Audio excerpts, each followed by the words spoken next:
4,000 years ago, there was a powerful, progressive, and incredibly wealthy city. It developed into one of the greatest cities in the world.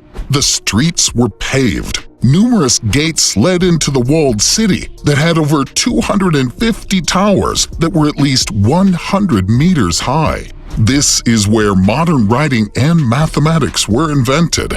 Ferries, roads, and drawbridges ensured efficient transport, and the mythical Hanging Gardens were a feat of engineering and were one of the 7 wonders of the ancient world. The city's wealth was unimaginable. The people created impressive works of art out of gold. There was a golden image of Baal, a beautiful table that was supposedly made of 22,000 kilos of pure gold, with a golden lion and a golden statue of man. The majestic royal palace was the largest ever built in world history.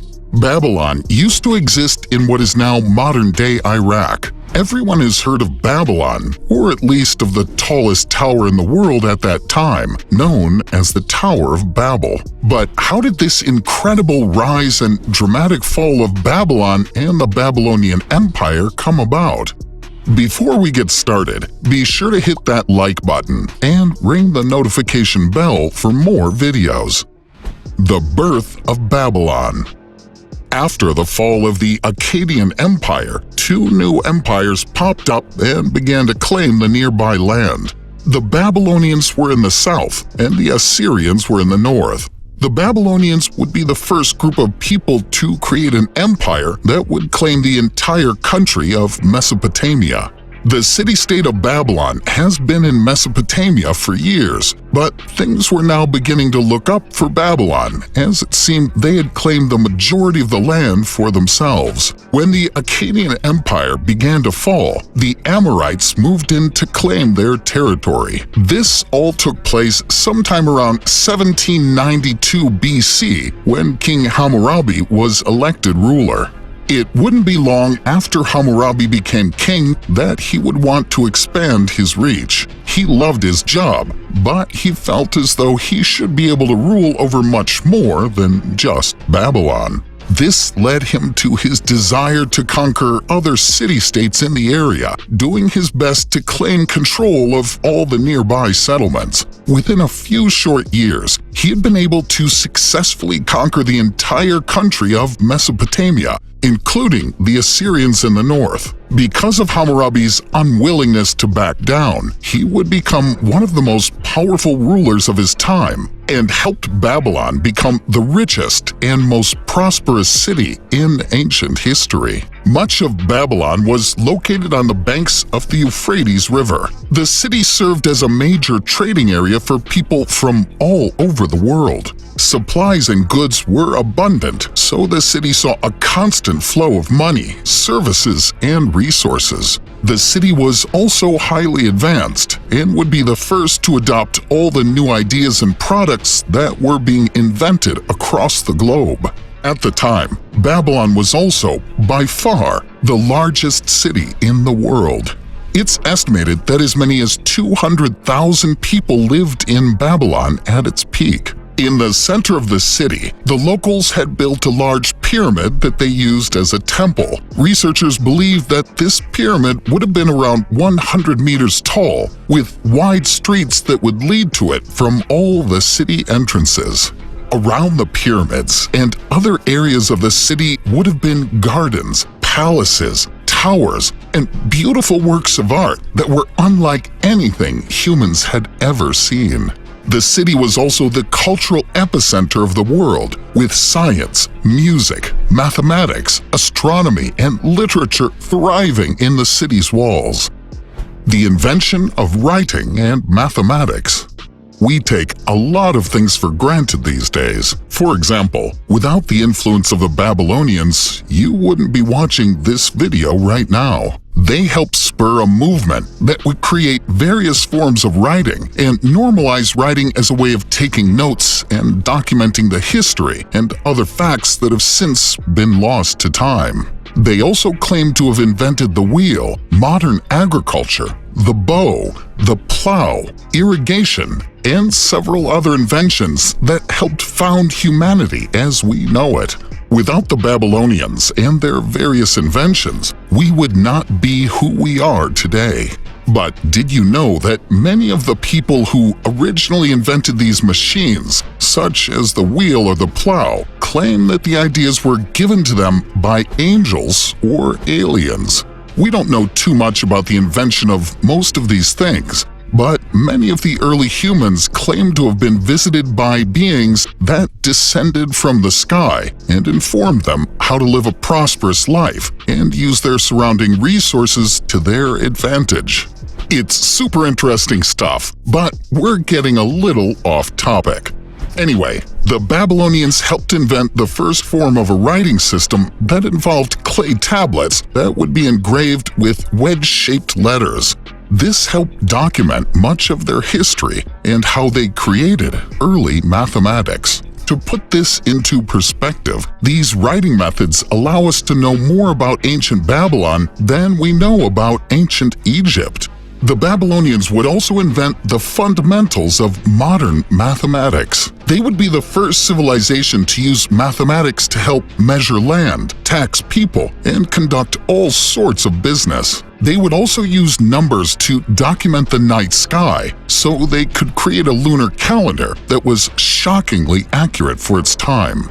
They're also the first civilization to use symbols to represent large numbers. For example, if a person needed to document that they owned 50 bales of wheat, they would have originally had to draw 50 individual symbols to represent this. However, as they became more efficient with their writing, they created symbols to represent numbers like 1, 10, and 60. We also have reason to believe that the Babylonians developed the first abacus, which is essentially an early version of a calculator. Written law, the Hammurabi Code. It may shock you to know that King Hammurabi was the first person to ever request that laws be written down. That seems pretty weird, right? Well, before this moment, most of the laws were just passed around by word of mouth, or they were implied.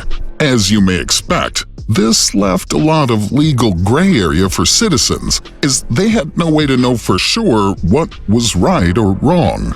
For example, Billy may tell you that it's illegal to own more than 50 piles of wheat. If you own more than that, you're supposed to give it away to the person closest to you. So Billy runs off with half your crop of wheat. Little did you know, Billy was lying. Billy robbed you. Okay, obviously that's a bit of a ridiculous way to think about it, but before Hammurabi decided to write down the laws, there was no surefire way to know what the king would consider being illegal.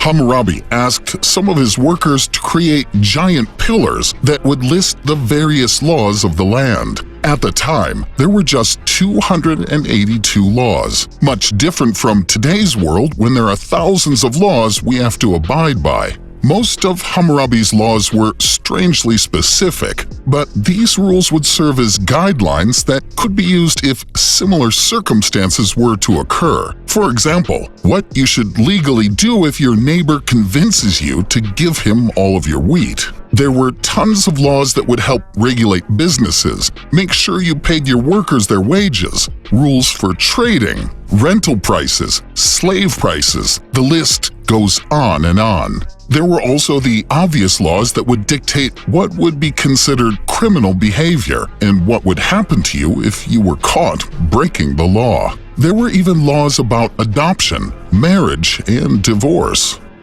The fall of Babylon. Now we're getting into the thick of it. What caused this incredible city to eventually crumble and nearly be lost to time? When Hammurabi eventually passed away, his sons were tasked with ruling over the city. The problem was that his sons were not as stern as he was, and they didn't have strong leadership skills. This led to the city slowly falling apart and becoming weak. The neighboring cities and countries began to lose hope in Babylon and noticed that the city was fraying at the seams. Using this to their advantage, the Kassites moved in and conquered Babylon, overthrowing the new leaders and claiming the city as their own. They would rule over Babylon for about 400 years. All of Hammurabi's rules would be overturned, and the city would be completely turned on its head to better serve the Kassites' purposes. The Assyrians would later move in and overthrow the Kassites, claiming Babylon as their own.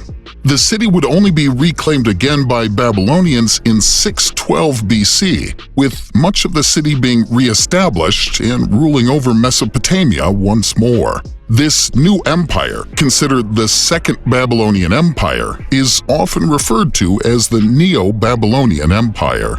By 616 BC, King Nabopolassar would use the fall of the Assyrian Empire to his advantage and claim the throne of Babylon for himself.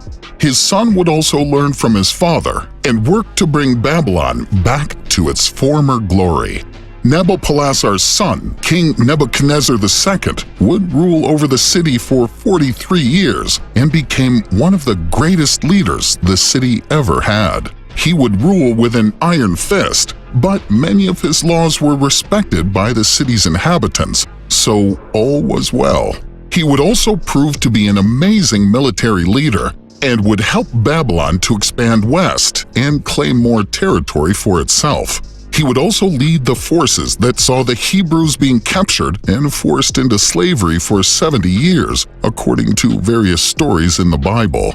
After Nebuchadnezzar passed away, the city would once again begin to fall apart. By 529 BC, the city had been claimed by the Persians and was now listed as part of the Persian Empire. Everything Nebuchadnezzar had done to restore the city had once again been undone. The Tower of Babel. One of the most incredible things to come out of Babylon was the invention of the infamous Tower of Babel that is mentioned in the Bible and proven by history. This building was constructed shortly after the Great Flood wiped out nearly everything and everyone on the planet. According to biblical accounts, the Tower of Babel was built when all of the inhabitants of Mesopotamia still spoke the same language. When they settled in the area, they wanted to build a large tower that would reach the sky. Some people seem to believe that the locals built the tower so that they could eventually reach heaven, though others believe that they built the tower so that they would not be drowned by another great flood. Either way, biblical accounts say that God had other plans. He confused the people by forcing them to forget their native tongue and speak new languages. They were no longer able to communicate, so the construction of the tower quickly fell apart. We don't know for sure which structure in the area is the aforementioned Tower of Babel, but researchers tend to believe that the best candidate is the Etemenanke of Babylon. This tower was allegedly dedicated to Marduk, the patron god of Babylon. Since several temples like this have been found in the area, it would make sense that a building like this could have been used as the basis for the Tower of Babel. Babylon today. Under the rule of Saddam Hussein, the Iraqi government led a mission to excavate Babylon and attempt to bring the city back to life, including rebuilding and reconstructing one of Nebuchadnezzar's palaces. However, after the United States invaded Iraq back in 2003, their plans completely fell apart. The area was eventually reopened to tourists in 2009, though the project was never completed. Thanks to the Babylonians inventing modern writing, we know so much about their city and how humans once lived. If only this were true for other parts of the world, history may tell a much different story. What do you think about the city? Was it everything it's cracked up to be, or has some of history been misinterpreted or embellished over the years? Let us know in the comments. Thanks so much for watching. Be sure to hit that like button and ring the notification bell for more videos.